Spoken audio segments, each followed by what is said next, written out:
Hello everyone, welcome to CS Pathshala by Vishwendra Chaudhary. स्वागत है आप सभी का एक और नई वीडियो में। तो जैसा कि आपको पता है, हम टफल के बारे में पढ़ रहे हैं। ठीक, हमने टफल की सीरीज स्टार्ट करी है। उसमें हम अभी तक 3 लेक्चर देख चुके हैं। सबसे पहले हमने आपका सिलेबस डिस्कस किया था। उसके बाद हमने फर्स्ट टॉपिक आपका इंट्रोडक्शन टू टीओसी देखा था नेक्स्ट वीडियो में। और लास्ट वीडियो में हमने बात करी थी कुछ आपकी टर्मिनोलॉजीज की जो आपकी इस पर्टिकुलर सब्जेक्ट में यूज होने वाली है। ठीक, आज का जो टॉपिक हमारा रहने वाला है जिसके बारे में हम बात करेंगे वो है आपका फाइनाइट ऑटोमेटा। तो स्टार्ट करते हैं। फाइनाइट ऑटोमेटा होता क्या है? ठीक, तो सबसे पहले तो आपका ऑटोमेटा क्या है? एब्स्ट्रैक्ट मशीन है। ठीक, प्लस फाइनाइट ऑटोमेटा की कुछ प्रॉपर्टीज है जिसमें से सबसे पहली है कि वो जिस लैंग्वेज को एक्सेप्ट करता है, जिस लैंग्वेज को रिकॉग्नाइज करता है, जिस लैंग्वेज को अंडरस्टैंड करता है, वो कौन सी लैंग्वेज होती है? Regular language. ठीक, तो वैसे तो हम आपकी लैंग्वेज के बारे में आपकी जो सेकंड यूनिट है उसमें बात करेंगे, लेकिन अभी के लिए आप इतना समझ लो कि जो आपका फाइनाइट ऑटोमेटा होता है वो रेगुलर लैंग्वेज को एक्सेप्ट करता है या अंडरस्टैंड करता है या रिकॉग्नाइज करता है। प्लस आप ऐसे भी बोल सकते हो कि रेगुलर लैंग्वेज कौन सी होती है? जिसको फाइनाइट ऑटोमेटा रिकॉग्नाइज करता है। ये आपकी सबसे सिंपलेस्ट फॉर्म ऑफ लैंग्वेज होती है। ठीक, दूसरी क्या प्रॉपर्टी है कि फाइनाइट, जैसे आपको नाम से पता चल रहा है फाइनाइट ऑटोमेटा के अंदर जो आपकी नंबर ऑफ स्टेट्स होगी वो क्या होगी? फाइनाइट होगी। ठीक, उसके बाद आपका जो फाइनाइट ऑटोमेटा होता है वो किसी स्ट्रिंग को जो प्रोसेस करता है वो प्रोसेस करता है उसको one symbol at a time. ठीक, फॉर एग्जाम्पल आपने कोई भी स्ट्रिंग अगर आप पास करते हो ऑटोमेटा के अंदर, फॉर एग्जाम्पल 01010001, ठीक, तो ये कैसे प्रोसेस होगी? सबसे पहले ये पर्टिकुलर सिंबल आपका प्रोसेस होगा, देन ये होगा, देन ये होगा, देन ये होगा, देन ये, उसके बाद ये। तो आपकी जो कंप्लीट स्ट्रिंग है वो आपकी one symbol at a time process होगा और सिंबल बाय सिंबल आपकी प्रोसेस होगी।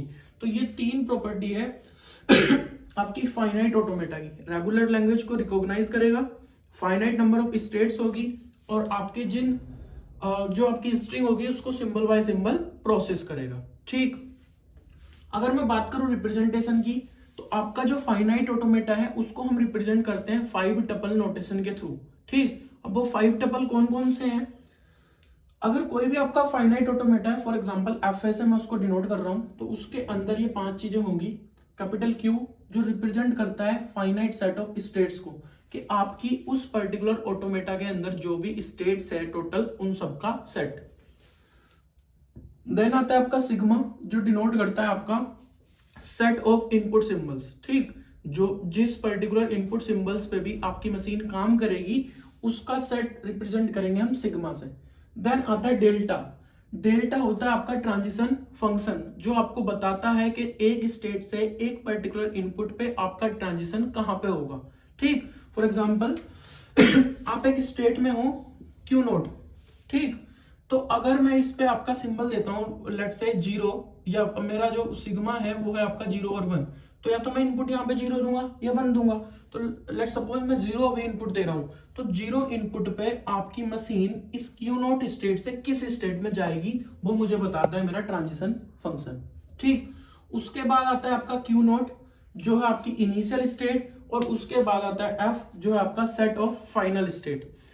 याद रखना आपकी जो इनिशियल स्टेट है किसी भी फाइनाइट ऑटोमेटा में वो एक ही हो सकती है, लेकिन जो आपकी फाइनल स्टेट है वो आपकी मोर देन 1 हो सकती है।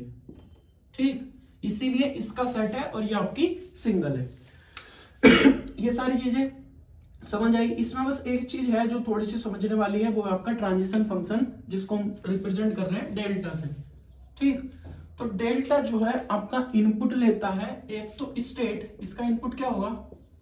इसका इनपुट होगा एक तो स्टेट प्लस एक आपका सिंबल। ठीक, इनपुट सिंबल और आपकी कोई सिंगल स्टेट। ठीक, आप इसको इनपुट में दोगे एक स्टेट और एक इनपुट सिंबल। फॉर एग्जांपल मैंने इसको क्यू नोट पास किया और 0 पास किया। इट मींस कि मैं अभी क्यू नोट पे हूं और मेरा 0 इनपुट आया, तो मुझे नेक्स्ट कहां जाना है, किस स्टेट पे मैं पहुंचूंगा, वो मेरा आउटपुट देगा ये ट्रांजिशन फंक्शन। और इसका जो आउटपुट होगा वो होगी आपकी स्टेट और वो स्टेट आपको कहां पे मिलेगी, क्यू के अंदर। ठीक, क्यू के अंदर सारी स्टेट्स है, तो उस क्यू के अंदर जितनी भी स्टेट्स है उन्हीं में से कोई एक स्टेट मेरे को एज ए इनपुट मिलेगी। इसको मैं ऐसे डिफाइन करता हूं, बेसिकली जो आपका सिग्मा होता है उसको मैं डिफाइन करता हूं, इसको आप क्यू दोगे इनटू एक क्या दोगे, सिग्मा दोगे, और आपको आउटपुट क्या मिलेगा, एक स्टेट मिलेगी। ठीक, अगर मेरे को लिखना हो तो मैं इसको रिप्रेजेंट कैसा करता हूं, फॉर एग्जांपल सिग्मा, मैं लेट से एक स्टेट दे रहा हूं क्यू नॉट और इनपुट दे रहा हूं 0। ठीक, तो इसका मतलब है कि जब मैं क्यू नॉट पे हूं, आपकी ऑटोमेटा क्यू नॉट स्टेट में है और इनपुट सिंबल 0 आएगा, तो मैं कहां जाऊंगा, तो लेट सपोज इसने मेरे को बता दिया कि अगर ऐसा हुआ तो आप Q1 पे पहुंच जाओगे, तो इसका जो आउटपुट हुआ वो आपकी एक स्टेट हो गई। ठीक, ये चीजें आपको ध्यान रखनी है। उसके बाद आता है आपका क्लासिफिकेशन ऑफ फाइनाइट ऑटोमेटा। आप फाइनाइट ऑटोमेटा को कैसे क्लासिफाई कर सकते हो, तो आपका फाइनाइट ऑटोमेटा दो तरीके का होता है। एक तो वो जो फाइनाइट ऑटोमेटा या जो abstract machines, finite abstract machine आपको आउटपुट देती है, और कुछ मशीन्स वो होती है जो आपको आउटपुट नहीं देती। ठीक, यानी कि आपकी कोई भी मशीन है, आपका कोई भी ऑटोमेटा है, आप उसमें एक स्ट्रिंग एज ए इनपुट पास करोगे। ठीक, तो कुछ मशीन्स तो ऐसी होगी जिससे आपको आउटपुट मिलेगा, लेकिन कुछ होगी जो आउटपुट नहीं देगी। जो आपकी एब्स्ट्रैक्ट मशीन, जो आपके फाइनाइट ऑटोमेटा आउटपुट नहीं देते, वो ओनली आपको इतना बताते हैं कि कोई भी स्ट्रिंग अगर आप उसको एज ए इनपुट दोगे तो वो एक्सेप्ट होगी या नहीं होगी, यानी कि उस पर्टिकुलर स्ट्रिंग को आपकी मशीन एक्सेप्ट करेगी या रिजेक्ट करेगी। ठीक, तो इसी के बेसिस पे आपका जो फाइनाइट ऑटोमेटा हम क्लासिफाई कर सकते हैं, वो एक तो होगा without output, finite automata without output जिसमें मेरे को आउटपुट नहीं मिलेगा, और एक होगा विद आउटपुट, वो फाइनाइट ऑटोमेटा जिसमें मेरे को आउटपुट मिलेगा। तो अगर मैं बात करूं जिनसे मेरे को आउटपुट नहीं मिलेगा, वो अगेन आपके दो टाइप्स के हैं। एक होता है आपका डिटर्मिनिस्टिक फाइनाइट ऑटोमेटा, जिसको मैं बोलता हूं DFA, और एक होता है आपका नॉन डिटर्मिनिस्टिक फाइनाइट ऑटोमेटा, जिसको मैं बोलता हूं NFA, और कहीं कहीं आपको NDFA लिखा हुआ भी मिल जाएगा। ठीक, उसके बाद अगर मैं बात करूं आपकी विद आउटपुट की, जो फाइनाइट ऑटोमेटा आपको आउटपुट देते हैं, उसमें आप अगेन वो दो टाइप्स के होते हैं। एक होती है आपकी मोरे मशीन और एक होती है आपकी मिली मशीन। इन दोनों के बारे में हमें बात करनी है। तो आपका जो टॉपिक है आपके सिलेबस के अकॉर्डिंग, वो आपका नेक्स्ट टॉपिक है डिटर्मिनिस्टिक फाइनाइट ऑटोमेटा। तो हमें इसके बारे में पढ़ना है, क्या होता है, कैसे रिप्रेजेंट कर सकते हैं, किन स्ट्रिंग को एक्सेप्ट करेगा, इसकी लैंग्वेज क्या होगी। फिर सेम चीज हमें NFA के बारे में पढ़नी है। ठीक, फिर हम दोनों की इक्विवेलेंसी की बात करेंगे कि आप कैसे चेंज कर सकते हो, कैसे कन्वर्ट कर सकते हो NFA को DFA में। देन हम आपकी बात करेंगे मोरे मशीन की, देन मिली मशीन की। ठीक, उसके बाद हम मिनिमाइजेशन की बात करेंगे कि कैसे आप एक ऑटोमेटा को मिनिमाइज कर सकते हो। उसके बाद जो आपका NDFA है या NFA है, वो भी आपका दो टाइप्स का होता है। वो दो टाइप्स का होता है, एक होता है जो आपका एम्प्टी ट्रांजिशन को अलाउ करता है, जिसको हम एप्सिलॉन मूव्स भी बोलते हैं, और एक होता है आपका जो आपका एप्सिलॉन मूव्स को अलाउ नहीं करता। कहीं कहीं आपको इसके तीन टाइप्स मिल जाएंगे कि आपका DFA, NFA और NFA with epsilon moves, but वो इसी का पार्ट है। इसको आप दो तरीके से डिफाइन कर सकते हो। एक NFA वो होगा जो एप्सिलॉन मूव को अलाउ नहीं करेगा, एक NFA वो होगा जो आपका एप्सिलॉन मूव को अलाउ करेगा। ठीक, तो ये चीजें थी। फाइनाइट ऑटोमेटा के बारे में आपको ध्यान रखना है, रेगुलर लैंग्वेज, फाइनाइट स्टेट, और आपकी जो स्ट्रिंग होगी वो प्रोसेस होगी, वो आपकी स्टेट बाय वो सिंबल बाय सिंबल होगी। ठीक, अब इससे अलग ये इतना ही था जो मेरे को बताना था। नेक्स्ट वीडियो में हम आपका स्टार्ट करेंगे डिटर्मिनिस्टिक फाइनाइट ऑटोमेटा, बट उससे पहले मैं आपको कुछ और बताना चाहता हूँ। मैंने आपको वैसे तो काफी सारी चीजें बता दी और आई होप आपको समझ में आ गया होगा कि आपका ऑटोमेटा क्या है, बट फिर भी मैं एक रियल लाइफ एग्जांपल के थ्रू आपको समझाने की कोशिश करता हूं, जिससे आपको चीजें क्लियर रहे थोड़ी सी। ठीक, तो ऑटोमेटा हमने पढ़ा था, ऑटोमेटा क्या है, आपकी एब्स्ट्रैक्ट मशीन है। ठीक, एब्स्ट्रैक्ट मशीन है, हम उसकी एक्चुअल हार्डवेयर वर्किंग के बारे में बात नहीं कर रहे हैं, हम उसकी थ्योरेटिकल मॉडल या मैथमेटिकल मॉडल की बात करेंगे कि आपकी कोई मशीन कैसे काम करती है। ठीक, तो इस पर्टिकुलर सब्जेक्ट के अंदर जब जब मैं मशीन की बात करूंगा, ठीक, मशीन हो या आपका ऑटोमेटा हो, जब जब मैं इसके बारे में बात करूंगा तो मेरी तीन चीजों के बारे में बात होगी बस, स्टेट, इनपुट और आपका ट्रांजिशन। ये 3 चीजें आपको ध्यान रखनी है बस, ठीक। यहाँ पे हम आउटपुट की बात भी करेंगे बट वो अलग चीज है, लेकिन मेन हम 3 चीजों की बात करेंगे, आपकी स्टेट, इनपुट और ट्रांजिशन, ठीक। अब आपकी एब्स्ट्रैक्ट मशीन है, हम बाहर से देख रहे हैं कि आपकी मशीन कैसे काम कर रही है, बस एक आपका इमेजिनरी हम इमेज कर रहे हैं, इमेजिन कर रहे हैं कि बेसिकली आपकी कोई मशीन कैसे काम करती है। तो अगर मैं एक ऑटोमेटा का एक रियल लाइफ एग्जांपल लूं, ठीक। फॉर एग्जांपल आपकी ट्यूबलाइट है, ठीक। उस ट्यूबलाइट को मैंने मान लिया मशीन, क्या मान लिया, मशीन मान लिया। अब उसकी मैं सबसे पहले स्टेट की बात करूंगा, ठीक। तो आपकी लाइट की 2 स्टेट हो सकती है, या तो वो ऑन होगी या वो ऑफ होगी, ठीक।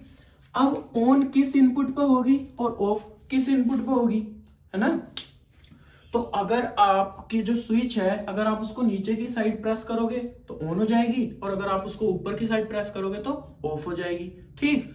तीसरी चीज आती है आपका ट्रांजिशन, कि आपका ट्रांजिशन कैसे होगा, तो ऑन से ऑफ में जाएगी और ऑफ से ऑन में जाएगी, ठीक। ऑन से ऑफ में कब जाएगी, जब आप नीचे की साइड प्रेस करोगे वो पर्टिकुलर इनपुट आएगा, और ऑफ से ऑन में कब जाएगी, जब आप ऊपर की साइड प्रेस करोगे वो पर्टिकुलर इनपुट आएगा, ठीक। तो ऐसी चीजें हैं। और अगर मैं एक एग्जांपल की बात करूं जिससे आप और अच्छे से समझ सकते हो ऑटोमेटा के बारे में, तो आपने देखी होगी ट्रैफिक सिग्नल लाइट, ठीक। अब जो आपकी ट्रैफिक सिग्नल लाइट होती है वो किस किस स्टेट में हो सकती है, उसकी कितनी स्टेट हो सकती है, 3 स्टेट हो सकती है, ठीक। या तो वो रेड होगी, या वो ग्रीन होगी, या वो येलो होगी। तो ये तीनों क्या हो गई, उसकी स्टेट हो गई, ठीक। अब उसके लिए इनपुट कहां से आ रहा है, ये तो इसकी स्टेट्स हो गई। अगर मैं बात करूं इनपुट की, कि उसको इनपुट कहां से मिलता है, तो इनपुट मिलता है उसको बेसिकली जो आपकी काउंटिंग चल रही होती है वहां से। आपकी जैसे ही काउंटिंग 0 पे पहुंचती है, फॉर एग्जांपल आपकी एक रेड लाइट है 90 सेकंड के लिए, तो 90, 89, 88, 87 अंटिल जैसे वो 0 पहुंचेगी आपकी जो स्टेट है वो चेंज हो जाएगी, ठीक। तो इनपुट वहां से मिल रहा है। और बात करूं ट्रांजिशन की, तो ट्रांजिशन कैसे कैसे हो सकता है, अगर आपकी लाइट रेड है तो रेड से किस स्टेट में जाएगी, वो येलो में, येलो से क्या होगी, ग्रीन होगी। फिर आपकी ग्रीन है तो ग्रीन से अगेन आपकी येलो होगी, और येलो से आपकी रेड होगी। तो ये सारे आपके ट्रांजिशंस हो गए। तो बेसिकली मेरे पास कुछ स्टेट्स है, ठीक। अब अगर मैं इसको बेसिकली एक डायग्राम की फॉर्म में रिप्रेजेंट करूं, तो फॉर एग्जांपल आपकी कोई एक मशीन है जो आपकी 2 स्टेट में हो सकती है, Q0 और Q1, ठीक। अब मैं Q1 पे क्या इनपुट दूंगा जिससे वो Q1 में जाएगी, और Q1 पे मैं क्या इनपुट दूंगा जिससे वो Q0 में आएगी। ये 2 स्टेट हो गई। यहाँ पे क्या इनपुट देना है जिससे वो यहाँ चली जाए, और यहाँ पे क्या इनपुट देना है जिससे वो यहाँ से यहाँ आ जाए, ठीक। या वो किस इनपुट पे यही रहेगी, या किस इनपुट पे यही रहेगी, या किसी और स्टेट पे जाएगी। तो इस बारे में हम बात करेंगे। जब भी हम ऑटोमेटा की बात करेंगे, मशीन की बात करेंगे, तो हम उसकी स्टेट, इनपुट और ट्रांजिशन की ही बात करेंगे, ठीक। तो ये इससे अलग था जिससे आपको थोड़ा सा ऑटोमेटा के बारे में चीजें बिल्कुल अच्छे से क्लियर हो जाए, ठीक। तो आई होप आपको चीजें समझ में आई होगी। फाइनाइट ऑटोमेटा के बारे में हमने बात करी, उसकी क्लासिफिकेशन के बारे में बात करी। फिर भी अगर आपको कोई डाउट आता है तो आप कमेंट सेक्शन में पूछ सकते हो।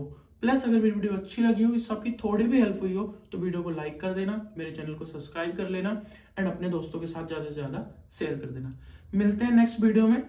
आपका जो टॉपिक हम डिस्कस करेंगे वो होगा आपका DFA, ठीक। तब तक अपना ध्यान रखो, बाय बाय।